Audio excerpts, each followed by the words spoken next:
មកទិញម្ហូបមើលសាច់មើលអីចឹងផ្លែស្វាយ3000បើគិតទៅប្រហែលជា$25 23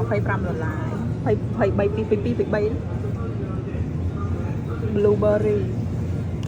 ប្រហែលជា500ចេនជាងប្រហែលជា500ប្រហែលជា$5ជាងអីគេហ្នឹងស្អីហ្នឹងបានដល់ណាប្រហែលជា3រៀលយ៉ាងនេះ3រៀល3ផ្លែអូ my god គួតអូនេះផ្លែស្វាយទៀតអូស្វាយនេះថោកអត់ស្វាយនេះថោកអត់ស្វាយទុំអូមិនតាតែញ៉ាំនេះស៊ីមួយឬក៏ថ្លៃមួយ400តម្លៃ400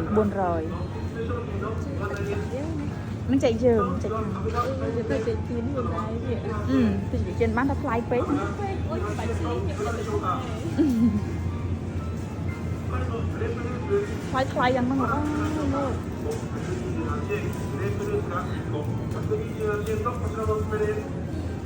មួយផ្លែ8000មួយ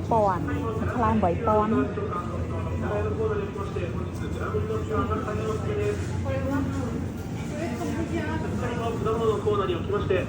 本日追加いかがでしょうか。野菜何買うの？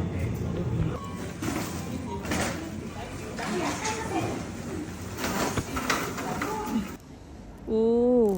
មើលព្រះអាទិត្យស្អាតไหมព្រះអាទិត្យរៀបលិចឡងក្រហមតែតហ្មង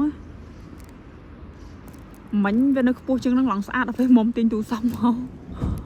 ធ្លាក់ចុះបាត់អូយឡងស្អាតមើលនឹងក្រឡងក្រហមឆេះដូចភ្លើងស្តុប